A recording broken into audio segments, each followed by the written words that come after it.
Olá, boa tarde, 1h32. Quero agradecer a sua atenção, quero agradecer a sua audiência. Eu já peço para o Lala apertar o piloto aí, mostrar as formas como você que está acompanhando a programação da TV Gazeta, afiliada à Record TV aqui no Acre, você pode assistir ao Gazeta Entrevista e também tem ali um número de telefone que você pode mandar a sua pergunta para me ajudar aqui na construção do conteúdo aqui do Gazeta Entrevista. Você sempre ajuda a qualificar o debate, eu preciso da sua ajuda. E hoje, nos 2 primeiros blocos do programa, vamos falar a respeito de política regional. Se der tempo também a gente fala do cenário nacional, mas o foco é o lugar que a gente está pisando aqui o chão, né? É aqui o Acre. Vamos conversar com o deputado estadual Edivaldo Magalhães, ele que na próxima legislatura vai ser a minoria das minorias, né? Ele e Adailton Cruz vão responder ali pela oposição ao governo de Gladson Cameli. Vai ser um ano de muito desafio. Vamos ver como é que essa oposição, qual vai ser a agenda, quais vão ser as prioridades, tem muita coisa para a gente debater.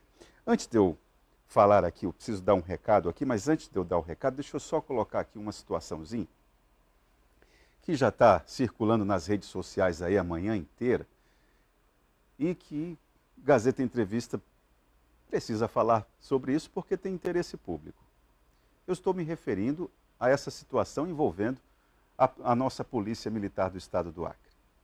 Olha, ninguém tem nada a ver com os problemas de natureza particular de soldados, de oficiais, ninguém tem nada a ver com isso. O debate não é esse.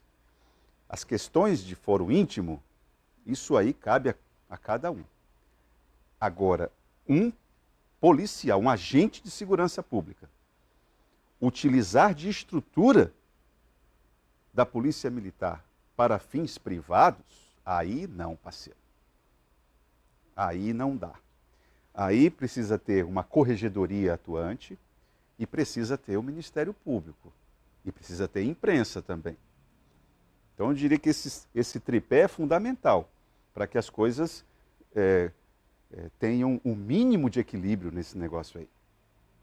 Um mínimo de equilíbrio. A imprensa observando que é preciso vigilância, o Ministério Público com a promotoria de fiscalização da atividade policial e, claro, né, a corregedoria da PM. Não tem comando não essa Polícia Militar? Pessoa utilizando o carro ali, a caminhonete, para poder fazer mudança daqui para acolá, utilizando inclusive, é preciso colocar, alguém precisa ordenar as coisas aí. Tá? Eu sempre falo isso. Quando a atividade policial encontra desequilíbrio, pode ficar tranquilo, no que depender de nós aqui, a crítica virá. E olhe que nós acreditamos na atividade do policial militar do Acre, sempre fizemos a defesa aqui, sempre. Aliás, temos um programa aqui de natureza policial, de editoria policial. A Polícia Militar é sempre, digamos assim, festejada aqui. Agora, quando pisa na bola, por gentileza, né? Então vamos lá. Dito isto, já inaugurou o mais novo atacarejo de Rio Branco, o Atacali. No Atacali você encontra tudo o que precisa em um só lugar e com aquele precinho de atacado para você levar o que quiser e ainda anonimizar, é isso? Localizado na BR-364, próximo à corrente, o Atacali conta com padaria, açougue, hortifruti granjeiros e muito mais. São centenas de produtos e aquela qualidade que você merece. Na hora de fazer as suas compras, seja para a sua casa, para o seu comércio, restaurante ou para o seu negócio, vá ao Atacali e se surpreenda com essa nova forma de fazer a sua feira. Siga as redes sociais, @NossoAtacali no Instagram e também no Facebook e fique sempre por dentro de todas as ofertas e promoções. Atacali, vem que no Atacali tem. Muito bom. Senhor Edivaldo Magalhães, seja bem-vindo aqui ao programa Gazeta Entrevista. Boa tarde, Taan. Boa tarde a todos os telespectadores do Gazeta Entrevista. Aqui a gente conversa com grande parte do povo acreano. Isso, todo o interior está lhe vendo, por exemplo. Eu já agradeço de antemão por essa oportunidade. Bom, Edivaldo, esse finalzinho de ano, o governador Gladson Cameli parece que não vacilou quando o assunto foi mexer na alíquota do ICMS. Eu queria que você explicasse para a gente o seguinte, qual é a lógica que está por trás disso?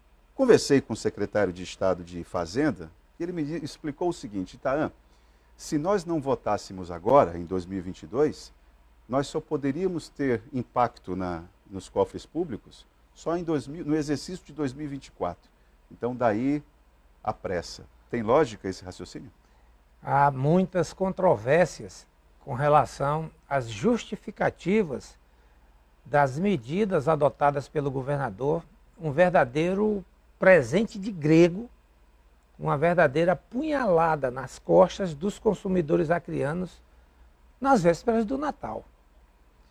Primeiro, é importante que o nosso telespectador compreenda a motivação.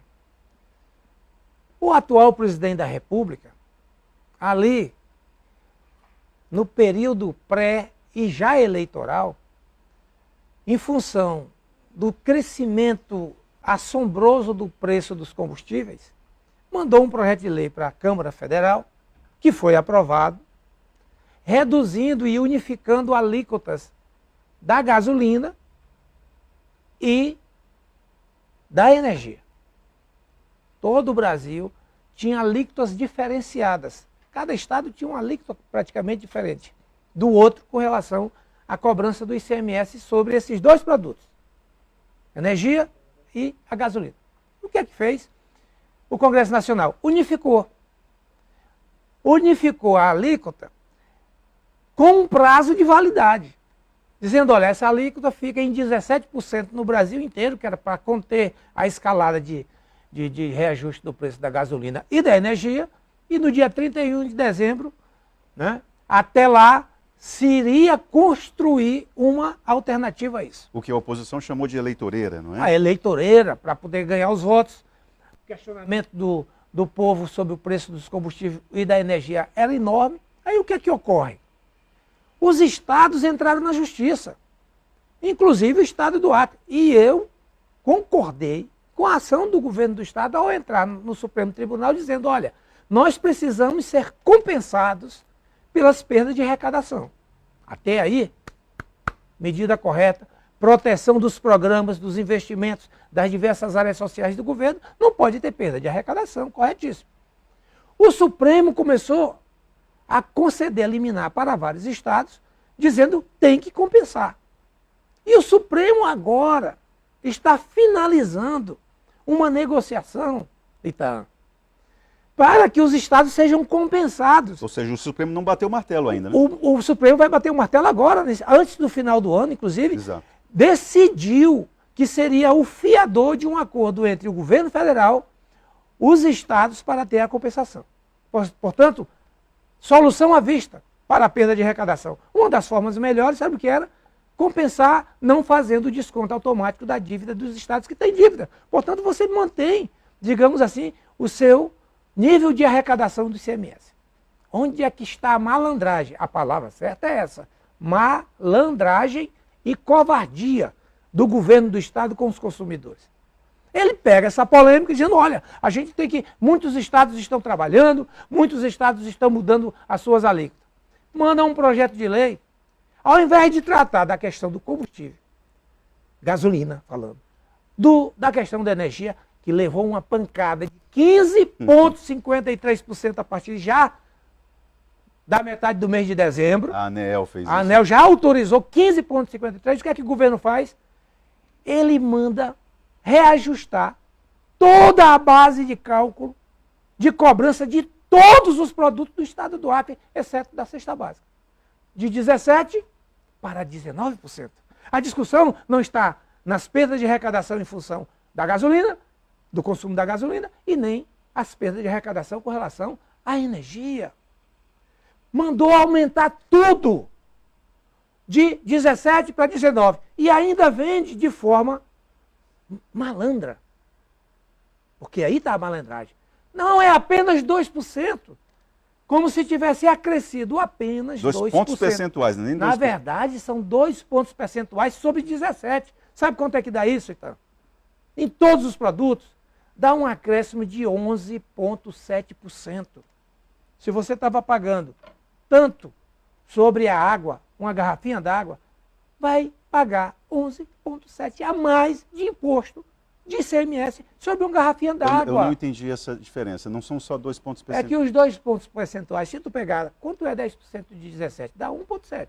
Certo. Para ser 2 pontos percentuais a mais de 17 para 19, na verdade você está acrescendo uma cobrança de 11,7% sobre todos os impostos. O governador fez a opção pelo atalho para aumentar a receita, para justificar, inclusive, o seu gasto mal no governo. O governo que está tirando o couro, quer tirar o couro do consumidor, é o mesmo que está pagando 568 mil para fazer uma casa de Papai Noel ali na frente do Palácio Rio Branco. Houve uma estimativa? O governo, na Assembleia, apresentou para vocês uma estimativa de quanto que esses Eles 2 falam pontos... em arrecadar a mais 175 milhões.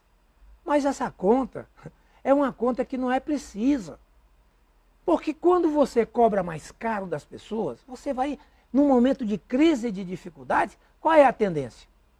A tendência é o consumidor se retrair, com certeza. Diminuir o consumo. Eu consumo menos. Então, esse olhar fiscalista, arrecadatório do governo do Estado, ao invés de pegar a sua equipe e a oportunidade que tem de ter ganho a eleição, bem ganho, montar uma equipe capaz de tirar o dinheiro que está guardado no governo e botar ele para circular na economia, e com o investimento você gerar mais riqueza, e com a geração de riqueza e a circulação do dinheiro, você vai naturalmente arrecadar mais. Ganha no volume, né? Ganha no volume, ganha no investimento e não ganha tirando o couro do consumidor.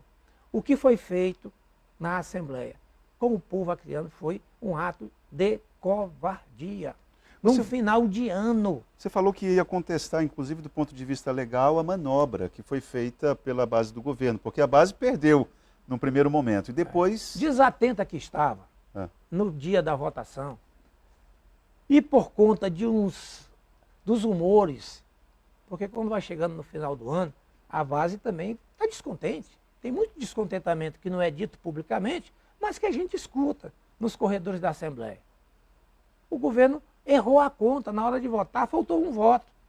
Porque para aprovar um projeto de lei complementar, o governo precisava botar 13 votos. Nós tivemos 7. Tiveram ausências no plenário de outros parlamentares. Ausências calculadas, digamos assim. Isso, ausências que foram muito sentidas por parte do governo na hora de apurar a conta. E o que é que fez o governo? Chamou a sua base no famoso confessionário e conseguiu um requerimento apoiado por 14 deputados e com isso regimentalmente está correto. Ele recoloca a matéria em votação depois da derrota. Inclusive depois já de praticamente ele está entrando em recesso parlamentar. Portanto, foi calculado.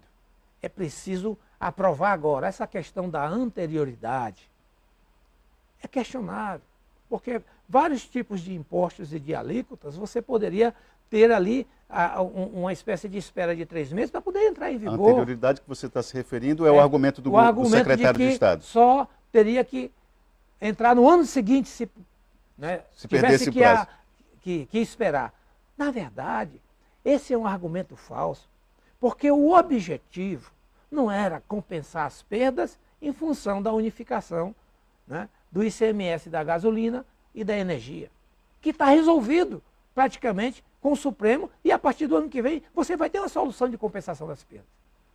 Na verdade, eles querem aumentar a cobrança de impostos. E aqui então, eu preciso fazer uma cobrança pública.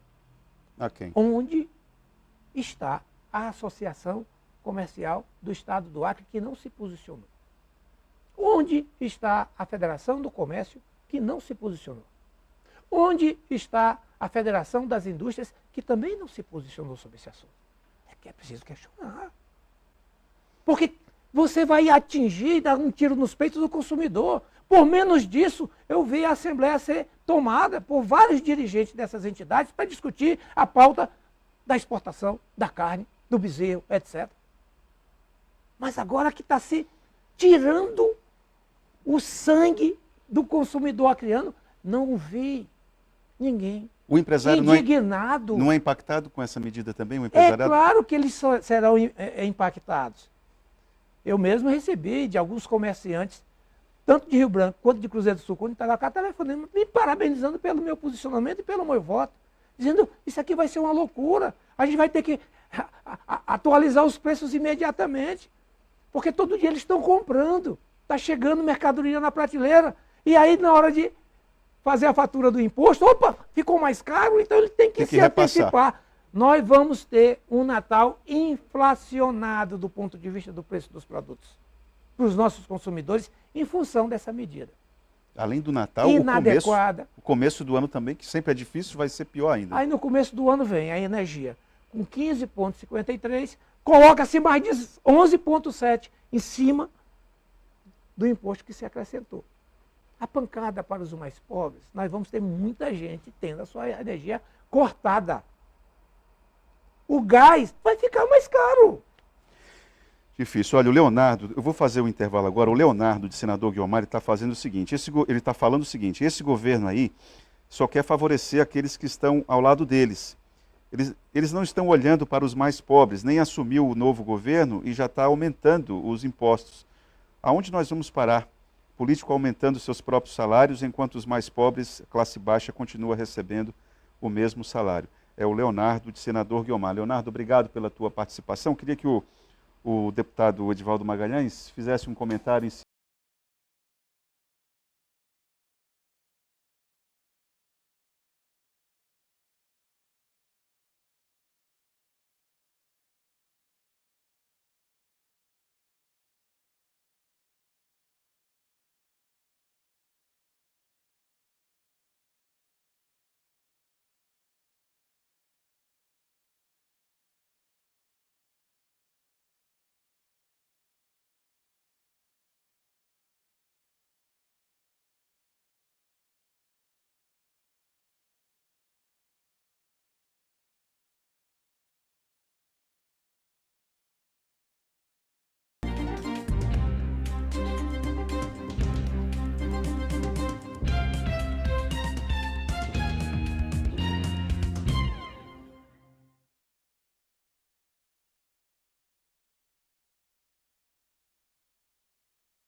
1h53, estamos de volta com o Gazeta Entrevista. O Leonardo de Senador Guiomar, Edivaldo, fez um comentário e relacionou coisas relacionadas a aumento de impostos, a alíquota de ICMS, com a votação de ontem no Congresso, dos deputados aumentando o próprio salário, aumentando o salário do presidente da República, etc. O que uma coisa tem a ver com outra e qual a sua percepção sobre esse comentário dele? O momento é muito inadequado para você fazer discussão de salário, seja do ministro do Supremo, seja do deputado federal, seja do senador da República, e seja do governador, dos secretários e dos deputados estaduais, porque isso é um efeito cascata.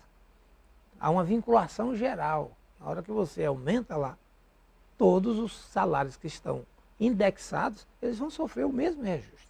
É inadequado.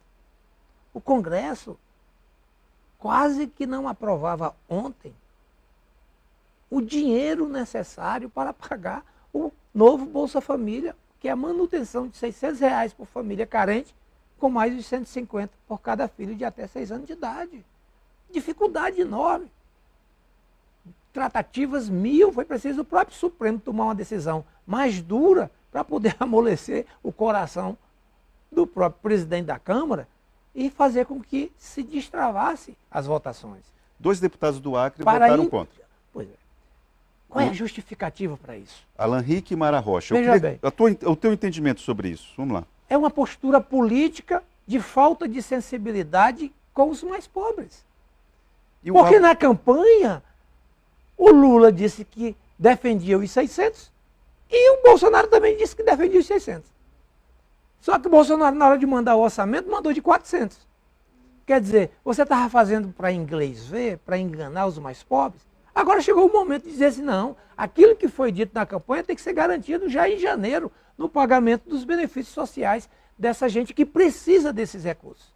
Aí vota contra, uma postura ideológica.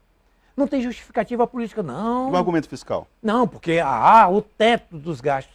O teto de gastos foi uma invenção de Michel Temer, que aprovou o teto de gastos. E no ano seguinte, ninguém cumpriu. No ano posterior, também ninguém cumpriu. Nos 4 anos de Bolsonaro, não se cumpriu o tal do teto de gastos, porque é inadequado. É uma tal de âncora fiscal completamente desvinculada da realidade econômica do país. Ora, o teto de gastos só interessa a Faria Lima, aqueles que compram e especulam no mercado. Nós temos que botar dinheiro na mão dos mais pobres, porque quando você bota dinheiro na mão dos mais pobres, termina, sabe aonde? No supermercado, no botequim, na taberna. A economia gira, aumenta inclusive a arrecadação do Estado. Então, pobre não é problema dentro do orçamento, só é problema na cabeça de banqueiro e daqueles que são serviçais dos banqueiros na política. Olha, o Lula aumentou o número de ministérios. Pergunta para o Edivaldo se ele acha certo. Vão tirar de onde esse dinheiro? Olha, a pessoa não se identificou. Eu pediria que você identificasse o seu nome, é importante você colocar a sua digital aqui, o seu nome, seu bairro, sua cidade. Mas a resposta é muito simples. Precisa aumentar sim o número de ministérios. Ou você acha que a mulher não tem que ter um ministério específico? As questões tradicionais dos povos tradicionais não tem que ter um ministério específico? O Brasil juntou o Ministério da Fazenda com o Ministério do Planejamento, com o Ministério de Indústria, e você acabou não cuidando daquilo que é o principal motor do desenvolvimento de um país que quer ser autônomo, ter um Ministério de Indústria. O país precisa, inclusive, de uma política de reindustrialização. O Lula vai governar com a mesma quantidade de ministérios que ele governou no seu primeiro mandato, 37 ministérios. O Brasil comporta. O problema do Brasil não são os 37 ministérios. O problema do Brasil são os juros escorchantes, aliás, desculpa aqui a expressão. O problema do Brasil é você ter juro alto para poder pagar serviços de uma dívida, de um papel que é caro, e esse dinheiro sai da economia, esse dinheiro não vai para investimento em infraestrutura, e esse dinheiro só sustenta o mercado especulativo. Nós precisamos voltar a olhar para o Brasil com investimento público na sua infraestrutura, nos seus programas sociais, em políticas de desenvolvimento, para que a gente possa gerar riqueza, postos de trabalho e o Brasil voltar a crescer verdadeiramente a sua economia. Não é a quantidade de ministério que vai atrapalhar o Brasil. Em 2020, a alíquota variava entre 25% e 30%. e quando o governo federal fez o projeto, o PT foi todo contra a redução isso. E isso foi noticiado por toda a mídia. A pergunta é, o governo federal vai manter a redução dos impostos, já que o senhor está criticando o aumento, ou é só para fazer oposição mesmo? Não, veja bem, você não está contando a história toda, meu caro Ele não se identificou. Ou homem ou mulher. Você não está contando a história inteira. A discussão que foi travada com relação às alíquotas, seja da gasolina, seja da energia, principalmente o debate era em torno da gasolina, é porque não se estava atacando o problema. Porque o problema foi adotar uma política de dolarização do preço dos combustíveis. Vai acabar. Agora, com o governo do presidente Lula, vai acabar essa política de dolarização do preço dos combustíveis. O Brasil produz e refina mais de 80% do seu combustível. E o preço adotado é aqueles 20% que é importado. Você importa 20% de produto de fora, indústria beneficiada de fora, a gasolina, por exemplo, e impõe este preço dos 20% ao conjunto dos consumidores brasileiros. Mas sabe por que o Bolsonaro adotou essa política? Sabe para quê? Para dar lucro aos grandes acionistas da Petrobras que estão lá, em Nova York, só recebendo dividendos. Por isso a dolarização. Agora não. Nós vamos ter uma Petrobras que olhe para o país com o preço do custo do Brasil e uma empresa que volte a fazer grandes investimentos para que a gente possa gerar os empregos necessários. Tem aqui uma outra pergunta. Eu pediria ao seu Francisco, do Manuel Julião. O seu Francisco está dizendo o seguinte, será que ninguém do governo ou da prefeitura não vê essas reportagens? Acho que o senhor estava se referindo a uma outra situação, né, seu Francisco? Fala aí, mas a maioria quis o atual governo de novo. E aí? Ele pergunta, ele está falando aqui o seguinte, ele está fazendo críticas ao governador Gladson Cameli, mas o povo que quis ele de novo. Mas o PT fala que esse auxílio de R$600 que o presidente paga hoje, tem 30 milhões de brasileiros passando fome. Aí eu pergunto para o deputado, e agora? Esse pessoal não vai mais passar fome? Obrigado. Pergunte aí para o deputado. Estou perguntando, seu Francisco. Seu Francisco do Manuel Julião. Há uma emergência no nosso país, que tem 32 milhões na miséria. Nosso país voltou ao mapa da fome. E você não trata essas emergências com discurso, com lero-lero. É preciso ter um programa social que chegue na casa das pessoas. E o programa dos 600, que está sendo praticado neste momento, ele é inclusive injusto. Porque uma pessoa que tem apenas um casal numa casa recebe 600. E um casal que tenha 3 crianças menores de 6 anos recebe menos de 600. O que o presidente Lula já está propondo para melhorar a distribuição da renda mínima no nosso país é de que os 600 seja a base. E mais 150 para cada criança até os 6 anos de idade. É para ter um programa realmente que ter equidade, para você ter um mínimo de segurança alimentar para as pessoas. É isso que um país que se diz querer ser uma referência para o mundo tem que fazer, porque um país que convive com a miséria, ele não é um país que possa se julgar respeitado pelo mundo. Esse é o primeiro gesto. Isso incomoda. Tem muita gente que é contra isso. Diz que é uma esmola, que você vai viciar as pessoas. Quem tem fome tem pressa. Primeiro estenda a mão, depois faça programas sociais, programas de desenvolvimento do país, para criar postos novos de trabalho, de formação, abrir novas oportunidades nas universidades para a nossa juventude, e aí você vai tirando as pessoas dessa dependência que nesse momento é necessária. E vamos lembrar que no início do governo Bolsonaro, esse programa federal de distribuição de renda demorou para o ministro Paulo Guedes compreender a importância disso. Né? Aí veio a pandemia, aí teve que ter uma reação. Não foi esse? Teve uma reação na pandemia e foi se aproximando das eleições. Sim. Aí, né? Agora, olha só, o Lei Araújo, ele está mantendo a polêmica em relação à questão do aumento do número de ministérios. Mas aí a gente pode também relacionar com a nossa situação aqui no Acre, em relação, por exemplo, à Secretaria de Estado para a Mulher, que o argumento é também a questão do enxugamento da máquina e tal.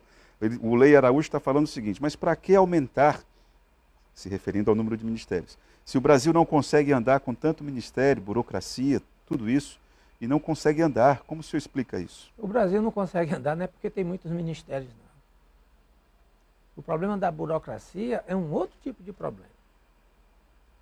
Você pode ter um governo mais digital, um governo mais moderno, um governo onde as pessoas possam resolver os seus problemas de ordem burocrática atrás de um computador ou de um aparelho celular. É outra questão. O problema é que tem problemas no Brasil que precisa ter endereço. O Brasil tem uma costa enorme, tem uma grande possibilidade de desenvolver uma indústria da pesca. Tem que ter o Ministério da Pesca para cuidar dessas coisas. Porque se ficar misturado lá dentro do Ministério da Agricultura, vão cuidar de outras coisas menos da pesca. Eu briguei muito, lutei muito, defendi muito que o governador Gladson, na sua reforma administrativa, criasse, ao invés de uma secretaria adjunta, a Secretaria da Mulher. Nós somos campeões de feminicídio. A mulher precisa ter um endereço no governo do Estado para tratar desse escândalo. Virou algo comum alguém perder um pouco a cabeça e matar sua companheira, e fica por isso mesmo. A criança que às vezes testemunha esse tipo de crime vai conviver com aquele que praticou o crime. Nós, inclusive, né, e aqui eu louvo a votação de uma lei que protege as vítimas do feminicídio. Eu botei dinheiro, fiz realocamento dentro do orçamento para que o setor que vai cuidar da questão da mulher possa ter uma bolsa para essas crianças, para que elas possam ser retiradas. São os órfãos do feminicídio. Órfãos, desse ambiente de violência e ser cuidados, porque às vezes o parente não tem condição de acolher mais um na sua casa. Mas se tiver uma condição para ele acolher, ele vai ser acolhido num lar que esteja livre do trauma da violência. Portanto, não é a quantidade de ministério que atrapalha a vida do país. É a qualidade das políticas públicas que não chegam nas pessoas que atrapalha, assim, a vida do país. Edivaldo, é importante você repetir, porque eu acho que não ficou claro, apesar de você ter colocado as coisas de maneira bem didática, mas é importante reforçar. O Abner, do Universitário, foi quem falou a respeito daquela questão da alíquota e do alíquota de 25 para 30, e como a época do PT e tudo. Mas ele faz uma pergunta que eu acho que necessita que você reforce. Os impostos vão baixar ou não? Ele ainda não está claro. As pessoas precisam entender que... É Abner, né? Abner. Abner, vamos fazer uma correção aqui. Sabe quem aumentou a alíquota de 17% para 25% na cobrança da gasolina no Acre? Venderam um fake news que foi Jorge Viana. Não foi Jorge Viana. Foi o ex-governador Lei Cameli, que já faleceu. É só pesquisar. Ali entra na legislação. Agora vamos dizer, a alíquota vai baixar ou aumentar? Os impostos aumentaram. Deram uma cacetada, botaram 2 pontos percentuais a mais. A média da cobrança era 17. Agora a base da cobrança vai ser 19. Isso dá 11,7% a mais do que se cobrava. Vai aumentar os impostos e vai aumentar o preço das coisas. Se for comprar 1 quilo de prego, vai ficar mais caro. Se você for comprar uma garrafa de água mineral, ela vai ficar mais cara. Se você for comprar uma caixinha de chiclete, vai ficar mais caro. Por conta do aumento da alíquota. O seu Cláudio Pires está dizendo o seguinte, eu acho que você respondeu de uma maneira enviesada, o seu Cláudio Pires. Ele diz o seguinte: caro deputado Edivaldo Magalhães, fale a verdade, não foi o governo atual que dorizaram, eu acho que eles aumentaram, né, os combustíveis e assaltaram a Petrobras. Ah, não, aqui ele está se referindo, está dando uma cutucada, uma provocação aqui em relação ao Petrolão, né, em relação ao Lula. Cláudio Pires, pensei que ele estivesse se referindo à questão do Jorge Viana. Cláudio, eu sei que o seu amor por Bolsonaro é muito grande, mas ele fez a política de dolarização do preço dos combustíveis. A Petrobras nunca na sua vida distribuiu tantos dividendos para os seus acionistas capitalistas privados lá de Nova York, quanto nesse tempo à custa do consumidor que começou a pagar muito caro o litro da gasolina. Esta política de dolarização levou à inflação dos combustíveis. E essa política precisa terminar. Ela está na base do crescimento digamos, do aumento do preço dos combustíveis. A política de dolarização. Qualquer pesquisa na internet sobre dolarização dos combustíveis, você vai perceber quem fez, quem manteve e quem luta para manter até o dia 31. Porque a partir de janeiro essa política vai mudar. A assistente social Wanda Matos está lembrando o seguinte: boa tarde, Taan. As políticas específicas são extremamente necessárias. Caso contrário, se mistura tudo e não se começam nem terminam as ações. Isso aqui ela está se referindo certamente, porque inclusive o Conselho de Assistência Social soltou uma nota divulgando que a inadequação desse entendimento do governo do Estado a respeito do tema, né? O Conselho das Assistentes Sociais ficaram muito preocupadas pelo endereço que eles tiveram dentro da reforma administrativa. Você tem hoje uma política nacional da assistência social que precisa estar dentro de uma estrutura administrativa valorizada para que as políticas possam ser desenvolvidas.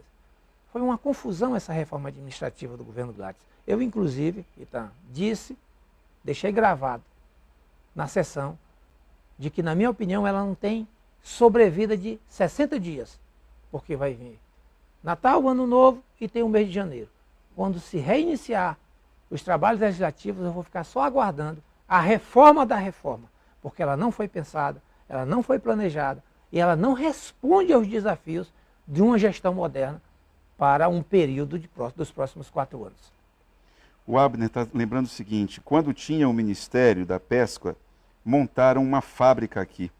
Ele está se referindo ao complexo de piscicultura, que você teve uma participação orgânica nesse projeto.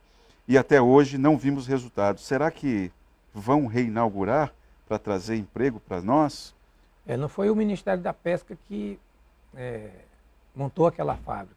Foi uma política do governo, do governador Tião Viana, que fez um grande investimento, construiu uma estrutura moderna.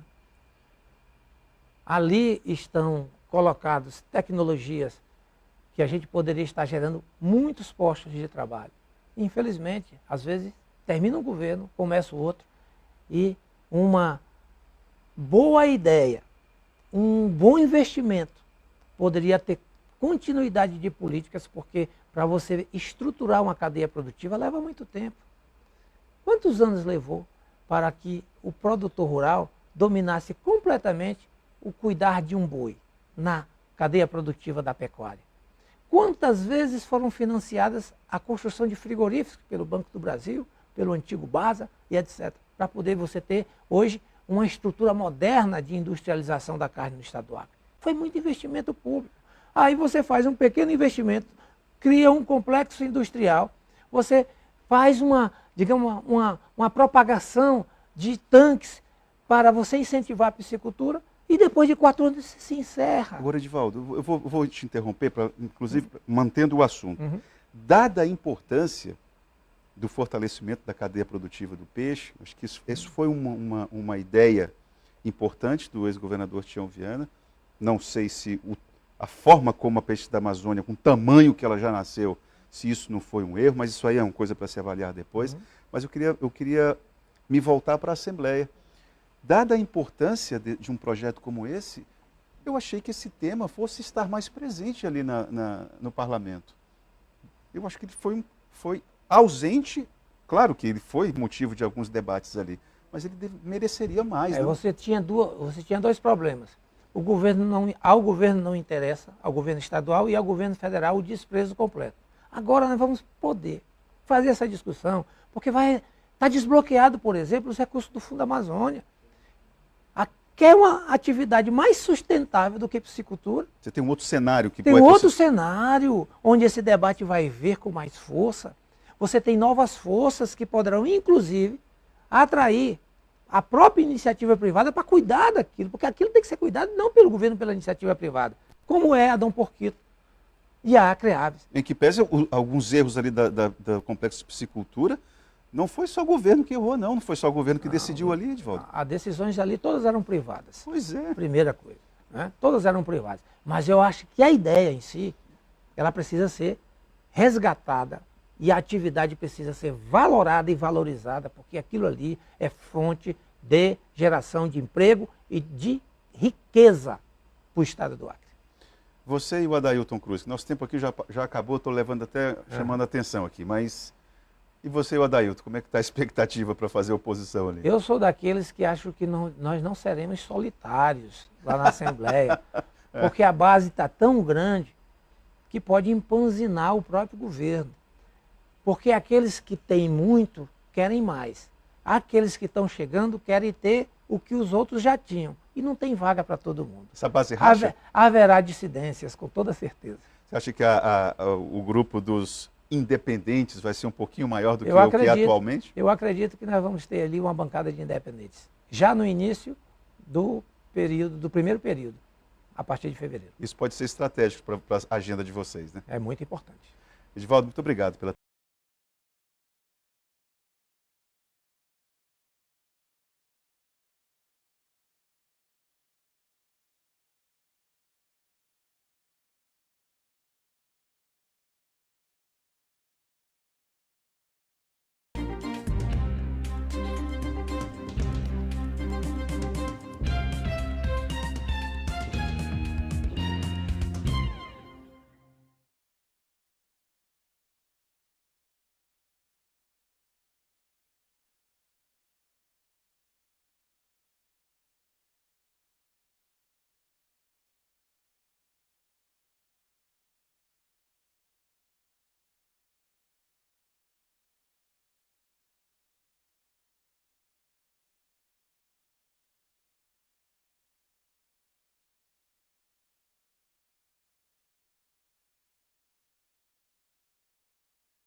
2h20. Tem um pouco tempo aqui, já vamos conversar com o representante dos estudantes, o Giovanni Clay Silva, ele que representa, né, os estudantes no Conselho Universitário da Universidade Federal do Acre. O movimento estudantil parece que deu uma renascida. Vamos conversar com o Giovanni já sobre isso. Mas antes eu tenho um recado para dar para você aqui. Dúvidas sobre o custo de um tratamento com implantes dentários? A Oral Sim, número 1 em implantes dentários no Brasil, tem um recado especial para você que quer realizar o sonho de recuperar o seu sorriso. Dá só uma olhada. Aperta o piloto, lá. Você já se perguntou por que ainda não fez o tratamento com os implantes dentários, mesmo conhecendo tantas pessoas que já fizeram e recomendam? É por achar que não tem condições ou que o tratamento não é para você? Eu sou a doutora Fernanda e eu tô aqui para dizer que realizar um implante dentário é investir na sua saúde. Na Oral Sim você encontra o tratamento ideal para o seu caso. Agende já a sua avaliação e dê o primeiro passo.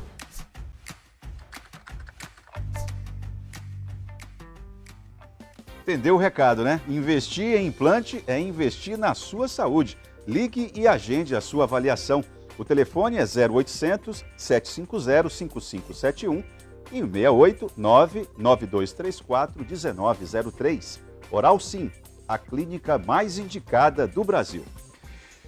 Bom, como eu disse, o assunto agora é educação e eu tenho aqui comigo o representante dos estudantes, né, da comunidade acadêmica, dos estudantes, no Conselho Universitário da Universidade Federal do Acre, o Giovanni Clay Silva. Giovanni, boa tarde, nosso tempo está muito curtinho. Queria saber de você o seguinte, o movimento estudantil renasceu das cinzas? Então, boa tarde. Na realidade, assim, o movimento estudantil ele tem uma visibilidade baseada nas pautas. Então, assim, durante todos os períodos, ele se organiza, reorganiza, tem alguns embates maiores e alguns embates menores. E no caso agora houve uma unidade bem ampla da UFAC sobre o que aconteceu, né? Bom, então você, no teu entendimento, há uma falta de percepção a respeito do trabalho do movimento estudantil que não para, é isso? Sim, porque baseado, assim, o movimento acontece muito por curso.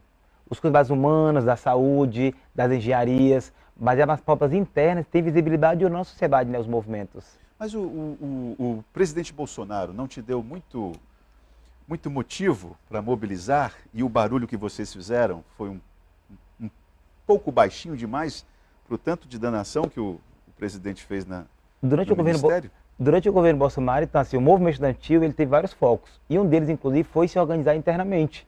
Você percebe que os alunos da medicina, os alunos da saúde, os alunos das próprias letras se organizaram para enfrentar algumas demandas internas. A pandemia, a gente percebe que o movimento estudantil ele se focou em trabalhar para enfrentar a pandemia. Enquanto o governo negava a ciência, o movimento estava nas ruas defendendo a ciência e também produzindo extensão da universidade. Então é muito assim, a característica não só de embate, mas de produção acadêmica também. No que se refere a essa última agenda que culminou com a suspensão das aulas presenciais na UFAC agora, qual foi o papel de vocês? Porque conversando com professores, os professores alertam o seguinte, falei, Itaã, o mérito praticamente todo é dos meninos, o mérito praticamente todo é dos estudantes. Por quê? Porque na realidade, assim, o que aconteceu agora foi o resultado do dia 27 de novembro, o governo confiscou o orçamento das universidades. Tirou de bolsa, tirou para pagar luz, tirou para pagar tudo. Não tinha R$1 na universidade. Governo federal. Governo federal. E o que aconteceu foi que, a nível nacional, aconteceu vários atos. Inclusive aqui, houve uma manifestação em frente ao FAC, reivindicando. E a resposta foi imediata. 2 dias depois, devido às paralisações a nível nacional, o governo retomou a parte do orçamento e logo em seguida a segunda parte. Só que as universidades acabaram atrasando os seus pagamentos, como aconteceu agora na UFAC. Só que a nossa leitura é assim, nós não temos culpa. E aí quando a gestão da UFAC ela anunciou que ia fechar o RU, a gente falou assim, como é que eu vou estudar sem me alimentar? Porque a proposta da universidade inicial foi essa. Ela anunciou dia 13 que ia fechar o RU para manutenção. Só que não tinha nenhuma resposta. De forma imediata, os alunos do curso de inglês específico fizeram a mobilização, conversaram com os professores e colocaram, professor, eu vou vir para aula com fome. Essa é a proposta? E aí houve um clamor de todos os cursos da universidade, inclusive na segunda-feira agora feito um ato, em frente à reitoria, exigindo uma resposta. Guido, nós iremos assistir aula sem comer? Essa é a proposta? Ou temos algum plano B? E de forma imediata foi feita uma convocação do Conselho Universitário, e o Conselho Universitário aprovou a suspensão. Enquanto o RU estiver fechado, no caso até o dia 2 agora, não teremos aula. Tem muita gente que está te assistindo e certamente elaborando críticas. Eu digo isso porque já ouvi várias críticas dessas. Olha, o Itaã, o Giovanni ficam aí enaltecendo a suspensão das aulas da UFAC. E aí, o que é que você diz para essa pessoa? O nosso debate principal sobre a questão da suspensão foi o seguinte, que o RU hoje, o restaurante universitário da UFAC, ele não é só para quem está lá dentro, de forma direta. Porque nós temos alunos que saem do trabalho para ir para a aula, nós temos alunos que ficam o dia inteiro na universidade porque é curso integral, e nós temos alunos que vêm do interior do estado, de outros estados, que dependem do RU. Então hoje, manter a aula, eu estou prejudicando a maioria dos alunos. Então a nossa leitura não era só de forma individual, mas era discutir o contexto geral da UFAC, inclusive de ampliar. Nós temos que discutir RU, residência universitária, creche universitária, outras demandas para me garantir que eu me dedique a estudar. Porque imagina só, se o foco é estudar, existem outras relações que influenciam o meu estudo. Isso, eu quero que para aproveitar aqui, já que nós estamos no finalzinho da nossa conversa, é o seguinte. Como é que esse episódio do RU pode, digamos assim, influenciar outros pontos da agenda de vocês na relação com a reitoria, na relação com o Ministério da Educação? Não, influencia de forma direta. Inclusive, assim, hoje existe um movimento, vários movimentos na universidade, e o MUP em específico, ele está propondo que a partir de janeiro... MUP, explica o que é MUP? MUP é o Movimento Pro Universidade Popular. A proposta é que a partir de segunda-feira eles possam fazer assembleias de cursos para discutir quais são as demandas. É uma creche universitária, é uma residência universitária, é ampliar o restaurante universitário, é ter uma alimentação vegana no RU. Nós queremos discutir a universidade que ela atenda nossas demandas. Porque esses últimos 4 anos a universidade sangrou. Foi 500 milhões, 400 milhões, 200 milhões agora, que foi o último, de corte. Então a universidade, inclusive a própria Guida fez uma fala hoje no Conselho Universitário, foi o seguinte, nós atrasamos o pagamento da energia. Olha o ato que nós chegamos, a universidade não conseguia pagar a sua energia. Então a nossa pressão hoje é discutir que nós possamos ter uma universidade cada vez mais, tanto maior no seu tamanho, quanto em quantidade de vagas, quanto de acesso. Então, a partir de janeiro, nós acreditamos, inclusive com a mudança de governo, existe uma possibilidade maior de diálogo. Nós não acreditamos que vai sanar, vai solucionar os problemas, pelo contrário. Não. É uma pressão constante e que nós iremos permanecer nos embates, nas lutas, para garantir, de fato, uma universidade pública, gratuita, de qualidade, e que possa ofertar, inclusive, para a sociedade, cada vez mais profissionais de qualidade, como vem ofertando. Hoje, a maioria dos cursos que nós tínhamos há 20 anos atrás vieram da UFAC. Nós não tínhamos particulares aqui, veio ter há poucos anos.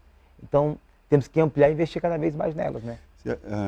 Alimenta-se, eu pergunto, um ambiente de mais luta dentro da universidade, de mais reivindicações? Ou você acha que o momento agora é de organizar? Os centros acadêmicos, eles estão em boa medida desestruturados. Como é que está isso aí? Acredito que esse é o momento agora que o movimento ele vai conseguir respirar para, inclusive, fazer mais lutas de conquista. Porque até então nossas lutas foram para manter. Nós paralisamos para tentar resgatar o dinheiro que já tinha. Nós tínhamos tantos milhões na conta da UFAC que foi retirado. Então a nossa luta até o momento é de sobreviver. Eu acredito que agora o movimento estudantil, o movimento sindical, o movimento de trabalhadores no geral vão ter a oportunidade para lutar por mais conquistas. Então se hoje eu tenho uma UFAC com 40 cursos, com RU, nós podemos lutar agora para ampliar o RU, para ter uma residência universitária, para ter uma creche universitária, para trazer novos cursos. Porque nós temos no curso da saúde hoje, temos 6 cursos apenas. Nas letras, 5, salvo engano. Então nós podemos agora ampliar mais curso, mais vagas, mais mestrado, mais doutorado, mais estrutura. Porque isso ajuda a desenvolver o Estado. Inclusive a UFAC hoje é, salvo engano, o 3º orçamento do Estado. Então, inclusive, para a economia local, a UFAC é importante. Sem dúvida nenhuma. Giovanni, nosso tempo acabou. Eu queria agradecer a tua presença, parabenizar por essa retomada, entendo eu assim. E o Gazeta Entrevista sempre vai estar com espaço aberto para vocês. A gente agradece então, pelo espaço e nos colocar à disposição.